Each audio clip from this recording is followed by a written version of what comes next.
स्वामी विवेकानंद बचपन से ही बुद्धिमान छात्र थे। उनके तेज दिमाग और प्रभावशाली बातों की वजह से सभी उनकी तरफ खींचे चले जाते थे। एक दिन स्कूल में भी स्वामी विवेकानंद अपने दोस्तों से बात कर रहे थे। बातों ही बातों में स्वामी जी उनको सबको एक कहानी सुनाने लगे।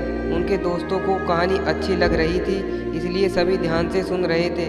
विवेकानंद कहानी सुनाने में और उनके दोस्तों से सुनने में इतने खो गए कि किसी को पता ही नहीं चला कि कब मास्टर जी क्लास में आ गए। मास्टर जी ने क्लास में आते ही बच्चों को पढ़ाना शुरू कर दिया। आगे बैठे बच्चे उन्हें ध्यान से सुन रहे थे कि कुछ ही देर में मास्टर जी के कानों तक विवेकानंद की हल्की आवाज़ पहुंची। उन्होंने ऊंची आवाज़ में पूछा कि कक्षा में कौन कौन बातें कर रहा है। वहां मौजूद अन्य छात्र ने विवेकानंद और उसके दोस्तों की ओर इशारा कर दिया।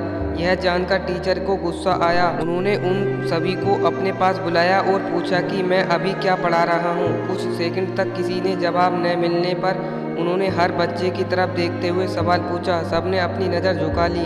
तभी टीचर विवेकानंद के पास पहुँचे और कहा कि क्या तुम्हें पता है मैं क्या पढ़ा रहा हूँ। उन्होंने मास्टर को सही जवाब दे दिया। तब टीचर को लगा कि इन सब बच्चों में सिर्फ विवेकानंद ही ध्यान से पढ़ रहे थे, दूसरे बच्चे नहीं। यह सोचते ही मास्टर ने स्वामी जी के अलावा अन्य छात्रों को अपने अपने बेंच पर खड़ा होने की सज़ा दे दी। सभी ने टीचर की बात मान ली और बेंच पर खड़े हो गए।